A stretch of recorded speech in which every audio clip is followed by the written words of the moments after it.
My father's birth in 1929 ushered in the Great Depression, although most historians don't hold him personally responsible.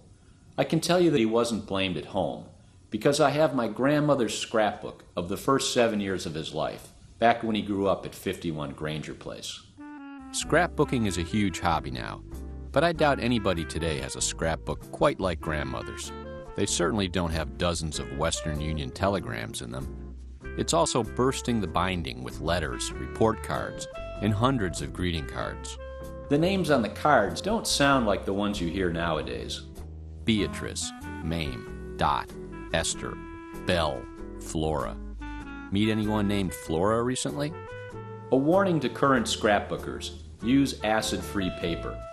Nana's scrapbook is falling apart, but the photographs, cards, and handwritten notes are as full of life as they were 78 years ago. Here's what they say. A letter to Nana days after Dad was born, from my great-grandmother Curry. My own dear little daughter, it surely is most wonderful to think of my little girl being the mother of 2 little sons. I am going around like one in a dream. Kiss your cherub for us and tell him we love him much and hope he will grow up to be as nice a man as his daddy. He did, by the way. A letter from my grandfather to my year-old dad while Dad was visiting family in Plains, Pennsylvania. Dear Jimmy, Daddy is lonesome for you too, and hope you are your usual well-behaved little self. Don't forget your daddy while you are gone, and don't eat too much Plains grass. Many, many kisses, little man, from your dad. I was a little confused by this comment about Dad eating grass. Then I came upon a June 6, 1935 School of Practice kindergarten report from Mrs. M.L. Jameson that states Dad sometimes assumed the part of a goat or troll in a story being played.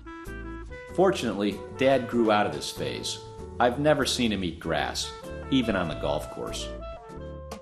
Here's a fat envelope stuffed with first Christmas cards. First-class postage stamps went for 2 cents in 1929. The cards are practically all in mint condition. I bet they haven't been looked at in 75 years. A Valentine to Dad from 1931. Just a little Valentine, you'll have others, I've no doubt. In counting out your little friends, please don't leave me out. Nancy. I wonder if my mom knows about Nancy. I've noticed that Grandmother didn't paste in any emails.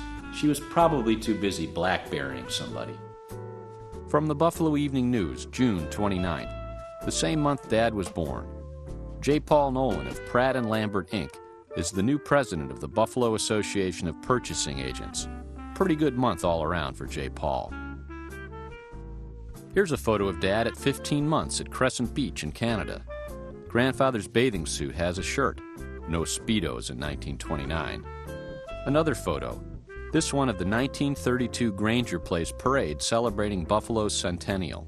A bunch of boys and girls, now in their 70s, posing in a line carrying a big American flag. There's even a snip of Dad's then blonde curly locks. Grandmother labeled it, "My first haircut, Charlie's, Bryant Street." I Googled Charlie's. No hits. What happens to these scrapbooks? My guess is a lot of them get thrown out. When they get so old, nobody remembers anybody in them. Seems a shame. One of my when I win the lottery fantasies is to establish the Buffalo Scrapbook and Photo Album Project, where anybody can drop off their family's bit of history and have it preserved for future generations. I'd put my scrapbooks in there. I've got that gene too. My grandchildren, if I'm lucky enough to have them, could look at photos of us living in the 1970s and wonder, what were double-knit pants and shag carpeting all about? And how did barbers make a living back then? This is Jim Nolan.